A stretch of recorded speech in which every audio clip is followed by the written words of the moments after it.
Hey guys, it's Laura here with Sawdust and Cornbread. Thanks for joining me today. I promise I'm going to get to the tips in just a minute. Let me let my dogs outside.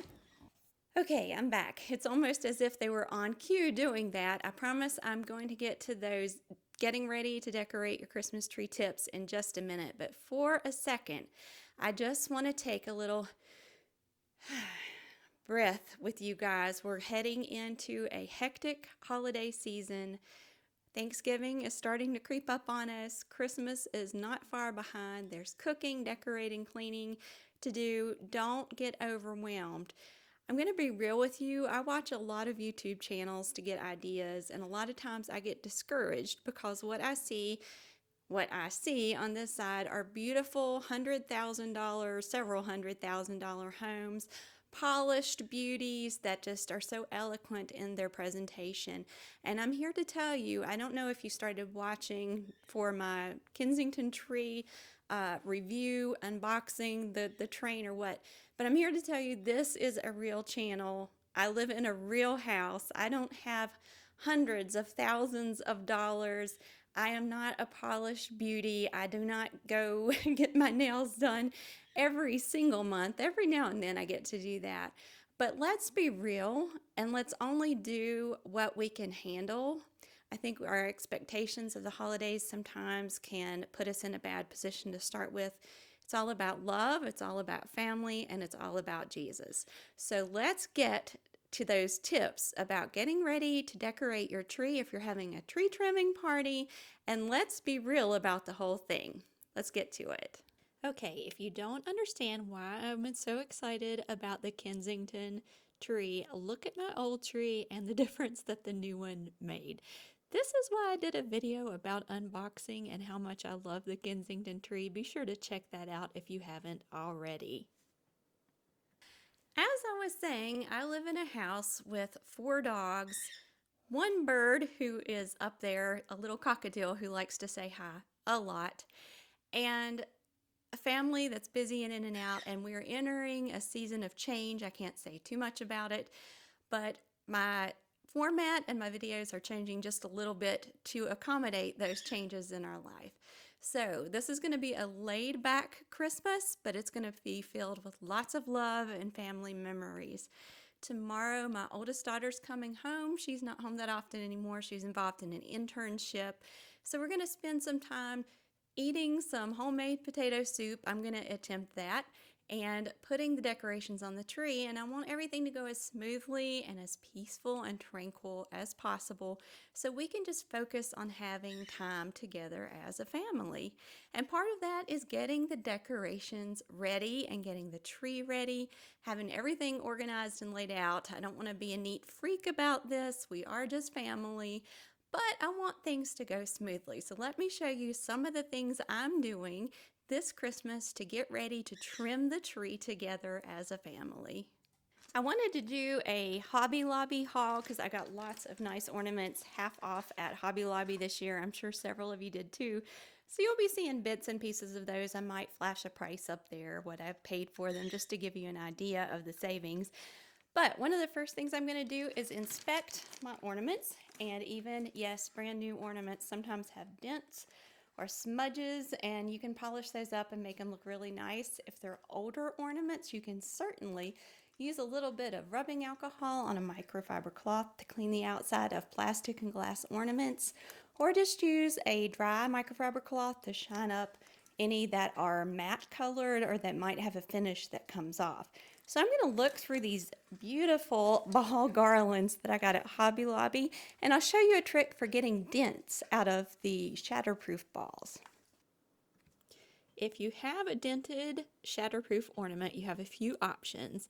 The first least invasive way to try to fix this is to heat it up with either a little space heater or more ideally a blow dryer, a hair dryer set on low. Just keep it moving and don't get it too close. Just like a pop bottle that expands, you hear it crackle, or a water bottle, the heat can make it expand. You can also, after you heat it up, if that hasn't taken the dent out while it's still warm, take a inflator, like a portable electric inflator for inner tubes and rafts, blow that inside and see if it will take the dent out. If all else fails, you can heat up some water in the microwave and then submerge the ball, let it soak for a long time, and if you're like me and you have a curious little bird, you can save that water till it cools off and maybe, just maybe, he'll take a bath. Unlikely, but at least he's curious. Just let that soak in there for a while. You may want to check it every now and then. I microwaved about 2 cups of water for 2 minutes, and it did take most of the dent out. It's not ever going to be completely back to normal. Another thing I like to do when I'm getting ready for family to come over to trim the tree is to make sure all the ornaments have hooks on them. I use the old-timey metal hooks. They seem to work best for our family. And I learned a long time ago not to simply loop those bottom pieces over once, because they will slide right out of the hoop that's connected to these Christmas ornaments, and if they're glass ornaments, you do not want that to happen. So the way I do it is I stick the metal piece through and then I wrap it several times around itself to really reinforce that base and make sure that it's not going to come loose. Then I can hook the top into the little hook pattern. I'm going to do this for all of the balls, all of the ornaments, no matter how big, how small, how heavy, how light, because one thing that frustrates me to no end is having to refit these hooks on every year. If you do it like this, they're not coming off. So now everything's all hooked up, and now I start polishing ornaments, and this is something I know it's not a necessary step, but it makes such a big difference to wipe those ornaments off with a microfiber cloth. If there's any sticky residue, maybe your kids were eating a candy cane and it got stuck to the ball, you can put a little bit of rubbing alcohol on the microfiber cloth and rub it. You probably shouldn't do that on like the matte ornaments, definitely not on glitter ornaments. There's really not a way to clean glitter ornaments that I know of, rather than just using an air duster or something like that. Then I like to separate all the balls by color. It just makes it easier to space them evenly out on the tree when everybody's busy and excited decorating the tree. That way you can see exactly how many you have to work with, and it makes it easier for all the hands that are dipping in. And it makes it easier to think about the placement of the ornaments. I know some people are more particular. My father used to go behind me and fix ornaments, or he would lay on the couch and navigate exactly where each ornament was to go. We've got the train fired up and ready to go. This is an adorable train. It was less than $20 at Walmart. I'll put a link up here if you're interested in watching the unboxing video. I love Disney. They have Disney trains, and they had Snoopy, and I think The Nightmare Before Christmas, just adorable. And in case you're interested, I'll show you some of the other ornaments that we're putting on the tree this year. I also wanted to tell you about these neat little bubble wrap packets that you can order from Amazon.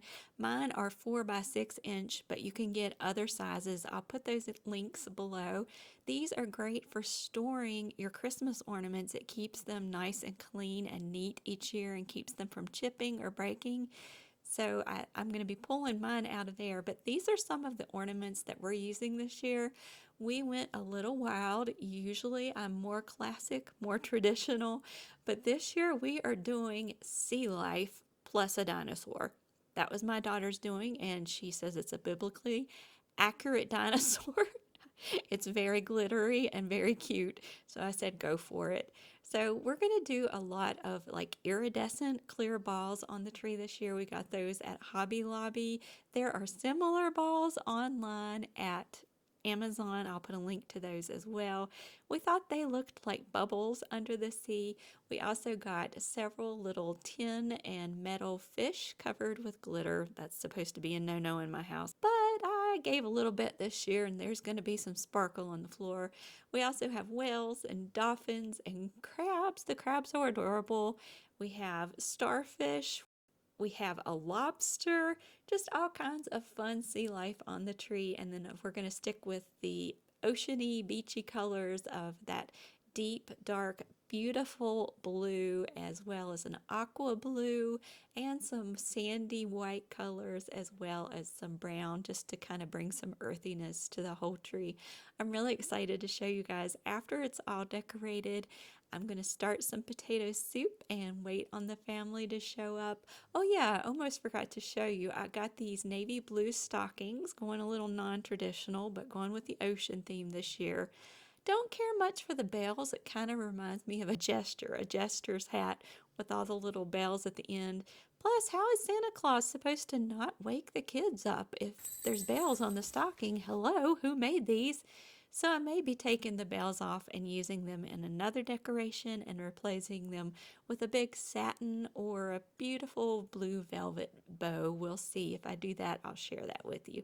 I hope you guys have a pleasant day and that you take a breath, you enjoy some time with your families. So you see, Christmas does not have to be perfect, but it can be organized and well laid out for a smooth family gathering or tree trimming party. Thanks so much for joining me. Be sure to like, subscribe, hit the notification bells. That way you'll know every time I release a new video. Until I see you next time, have a great week. God bless.